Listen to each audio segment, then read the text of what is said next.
ஏன் நின்று விட்டீர்கள் இறைவா? ராமரும் ராவணனும் போர் புரிய தயாராகிவிட்டார்கள். இடையில் திடீரென ஏன் இடைவெளி? அதை நீ தெரிந்து கொள்ளத்தான் வேண்டும். இன்று முடிவுக்கு வரப்போவது என்று தொடங்கியது என்பதை தெரிந்து கொள்ளுங்கள். வேண்டாம் இறைவா.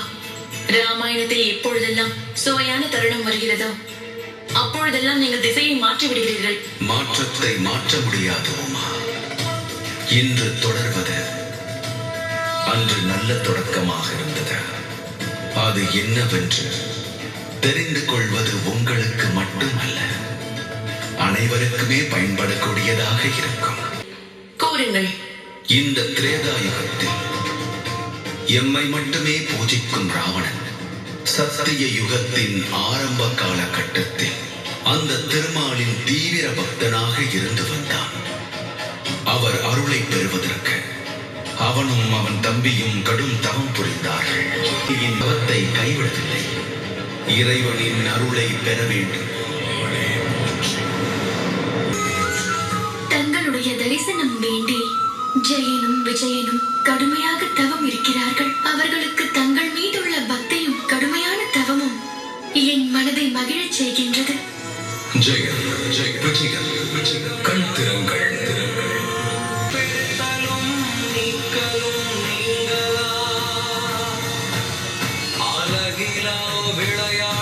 கடுமையான உங்கள் தவம் என் மனதை மிகவும் நெகிழச் செய்தது. உங்கள் இருவருக்கும் என்ன வரம் வேண்டும்? எதை கேட்டாலே அதை நான் பெறுவேன். நாங்கள் வணங்கும் இறைவனின் தரிசனமே கிடைத்தது. இதைவிட எங்களுக்கு வேற என்ன வேண்டும்? எங்கள் தவம் தங்களை மகிழச் செய்தது என்றீர்களே, அதுவே நாங்கள் செய்த பாக்கியம்.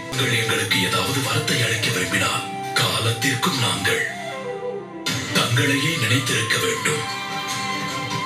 தங்களின் திருப்பாதத்தின் நிழலாக இருக்க ஆசி வழங்குங்கள். எந்த இறைவனின் திருவுருவத்தை கண்டு நாங்கள் புண்ணியம் அடைந்தோமோ அவரையே என்றென்றும் நினைத்திருக்கும் நல் எண்ணத்தை தாருங்கள் பிரபு. பக்தியின் பாதை அவ்வளவு எளிதல்ல. அந்த பாதையில் சுகத்தோடு துக்கமும் இணைந்திருக்கும். உங்கள் இருவருக்கும் வைகுண்டத்தின் காவல் பொறுப்பை தருகிறேன். திருமாலை மகிழ்வித்து ஜெயனும் விஜயனும் அவரது ஆசியையும் வரத்தையும் பெற்றார்கள். அதன் பலன் இறைவன் வசிக்கும் வைகுண்டத்திலேயே அவரின் காவலர்களாக நியமிக்கப்பட்டார்கள். வணங்குகிறோம் பிரபு.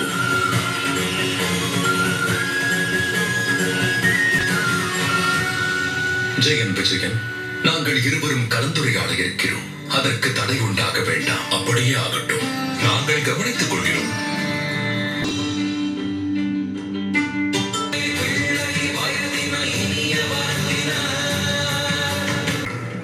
எந்த இடத்திற்கும் தடையின்றி செல்லும்.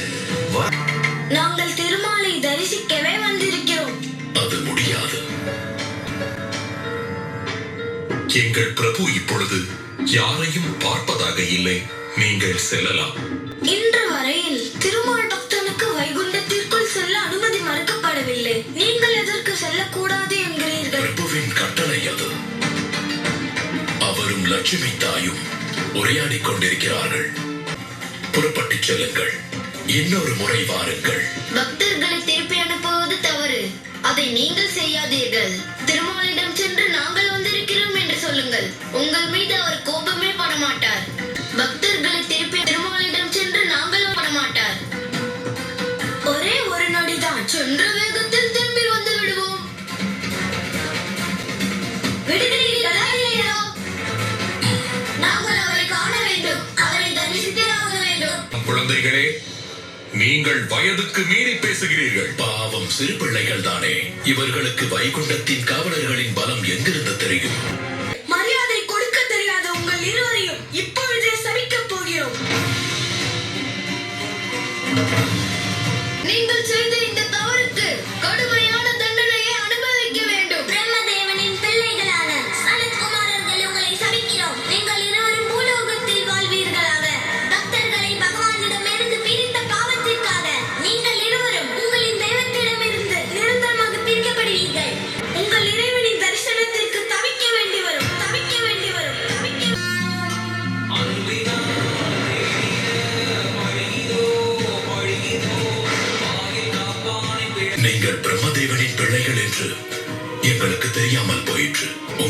கிண்டல் செய்து விட்டோம். உங்களுக்கு வேண்டுமென்றால் எங்கள் உயிரை எடுத்துக் கொள்ளுங்கள். ஆனால் இறைவனிடமிருந்து பிரிய வேண்டும் என்ற சாபம் தராதீர்கள்.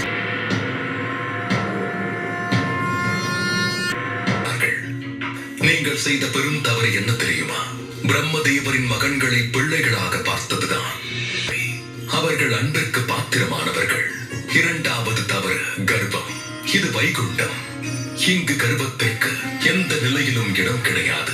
மூன்றாவது, நீங்கள் இருவரும் என் கட்டளைக்கு செவி சாய்த்தீர்களே தவிர அதை புரிந்து கொள்ளவில்லை. தடை சொல்வது எடுத்துக் கூறுவது இரண்டிற்கும் வித்தியாசம் உள்ளது. இவர்களை நீங்கள் மதிப்புடன் தடுத்தீர்களே, அப்பொழுதே எனக்கு தகவல் கூறியிருக்கலாம். நான்காவது தவறு என்ன தெரியுமா? நீங்கள் இருவரும் என்னுடைய பக்தர்கள். அதை மறந்து விட்டீர்களா? பக்தனுக்கும் தெய்வத்திற்கும் உள்ள சம்பந்தம் உலகில் ஒப்பிட முடியாத ஒன்று. அவர்களுக்கு நடுவில் எவர் தடை போடுகிறாரோ அவர்கள் தண்டனைக்கு பாத்திரமானவர்கள்.